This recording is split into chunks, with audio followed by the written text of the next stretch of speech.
Loire wines, aristocratic wines.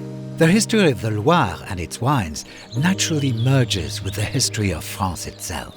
It is thanks largely to the love of the kings of France for this extraordinary cultural landscape that winemaking developed here in the first place. La Loire, elle se définit par son fleuve, ce fleuve royal qui fait 1000 km, qui part du Mont d'Auvergne et qui finit à Saint-Nazaire, et qui en fait fait toute la richesse des territoires, et qui nous donne ce calcaire ou cette tuffe qu'on voit aussi dans les paysages, dans les châteaux. Et c'est ce qui fait que ce territoire est magique pour nous ici. La spécificité de la Loire, c'est une règle qu'on appelle la règle des 3 F. Frais, fruité et facile. Ce qu'on nous envie dans le monde entier aujourd'hui.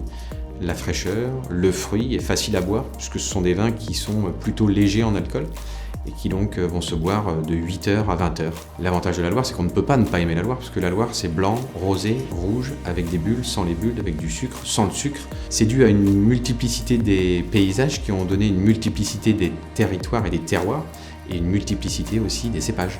Du chenin, du melon, du sauvignon blanc, du cabernet, on trouve de tout chez nous. The Loire, an aristocratic land, full of freshness and elegance, where the majority of the great grape varieties originate. A patchwork of climates, soils and gradients, the Loire Vineyards serves up a palette of unique grape varieties. Ce qui fait que la richesse de la Loire aurait pu donner en fait sa complexité. Il n'y a pas un vin de Loire, il y a des vins de Loire avec un S. Par contre, ce qui les lie, c'est la Loire. Et c'est ce fleuve qui est le lien entre tous ces vins.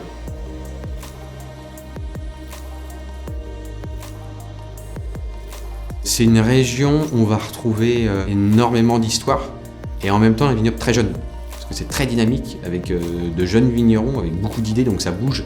On voit que ça pétille dans les caves et c'est une alchimie entre cette histoire et cette jeunesse qui fait que nos vins ont parfois peut-être ce côté un peu désinvolte. Donc on a le côté historique et désinvolture des vins de Loire, cette fraîcheur.